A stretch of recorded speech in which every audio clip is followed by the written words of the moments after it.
Narito ang mga naging aktibidad ni Pangulong Ferdinand R. Marcos Jr. ngayong linggong ito.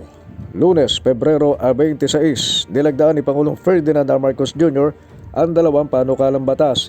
Ito ay ang Tatak Pinoy Act at ang pagbibigay ng 10,000 cash incentive sa mga senior citizen sa ilalim ng RA 11982 o ang Act Granting Benefits to Filipino Octogenarians at Nonagenarians.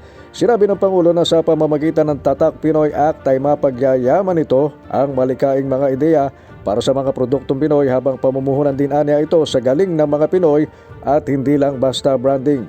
Sa kabilang dako'y makakatanggap na din ang cash gift ang mga octogenarians o nasa 80 anyos at 85 taong gulang na mga nonagenarians o ang mga 90 at 95 years old kasunod ng pagpirma ng Pangulo sa RA 11982 o ang Act Granting Benefits to Filipino Octogenarians and Nonagenarians. Naging bisita ni Pangulong Marcos Jr. si Global Green Growth Institute President at dating UN Secretary General na si Ban Ki-moon sa Malacanang. Dito ay pinahayag ni Ban Ki-moon ang kahandaan ng GGGI na makipagtulungan sa mga bansa gaya ng Pilipinas sa gitna ng nararanasang pagbabago ng klima o climate change.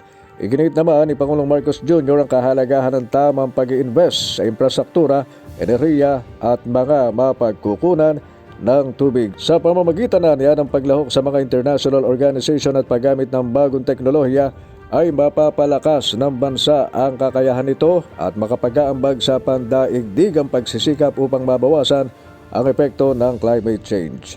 Kasama rin sa naging aktibidad ng Pangulo ang pakikipagpulong sa matataas na opisyales ng kilalang multinational soft drinks company na Coca-Cola. Dito ay nagpahayag ang kumpanya na maglagak ng $1 bilyon na halaga ng investment sa bansa sa susunod na 5 taon. Ang hakbang ng Coca-Cola ay kaugnay ng gagawin nitong expansion ng kanilang operasyon sa Pilipinas kasunod ng kumpiyansa nito sa business climate ng bansa. Martes, pinangunahan ni Pangulong Marcos Jr. ang sectoral meeting na dinulahan ni Deputy Secretary Sara Duterte at mga opisyal ng TESDA na talakay sa pulong na maisama sa curriculum ng Senior High School and Technical and Vocational Education and Training. Isinunod naman ang aktibidad ng Chief Executive ang pagdalaw nito sa General Assembly ng League of Municipalities sa lungsod ng Pasay. Dito ay hinikayat ng Pangulo ang mga municipal mayors na lumikha ng mga proyektong pakikinabangan ng mga susunod na henerasyon. Sa talumpati ng Pangulo, binigyan din ito na mas dapat ding mabigyang bigat sa mga proyektong gagawin ay ang matiyak na para sa ikagaganda ng buhay ng kanilang constituents ng mga alkalde ang ibubunga ng nasimulan nilang proyekto. Pagkagaling ng Pasay, dumiretso na ang Pangulo sa sumunod pa nitong event at ito ang ginawa nitong pagdalo sa 2023 Chairman's Report ng Pag-ibig Fund. Dito ay hinikayat ng punong ekutibo ang Pag-ibig Fund na gawing mas accessible ang housing loans. Kasama rin sa naging aktibidad ng Pangulo ay ang pulong ng NEDA Board na pinangasiwaan nito. Dito ay 23 mga proyektong infrastruktura ang naidagdag sa Infrastructure Flagship Projects o IFP na inaprubahan ni Pangulong Marcos Jr. kasama na ang 45 kilometrong Davao City Bypass Construction Project. Miyerkules, bumiyay si Pangulong Marcos para sa isang state visit sa Australia sa imbitasyon ni Australian Governor General David Hurley. Sa kanyang departure statement, ipinahayag ni Pangulong Marcos na ang pagbisita ay tanda ng lumalagong strategic partnership ng Pilipinas at ng Australia.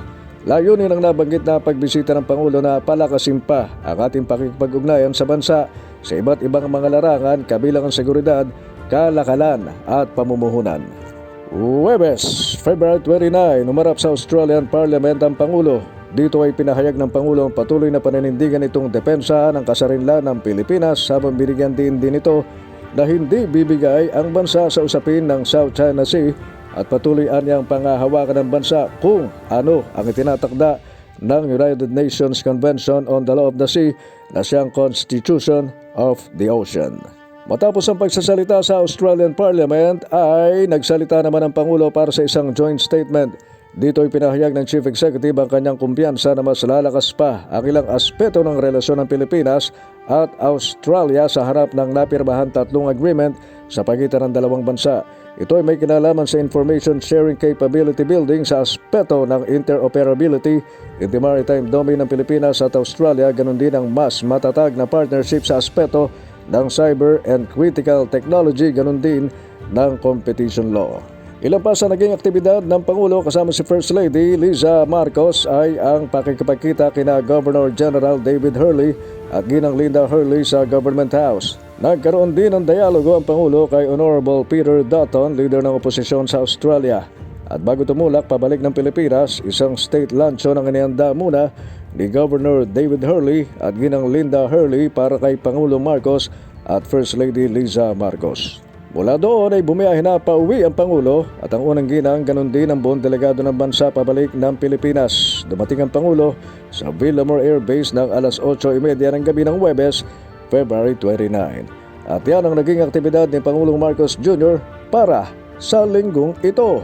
Mula sa Public Affairs Division, Alvin Baltasar, Radyo Pilipinas.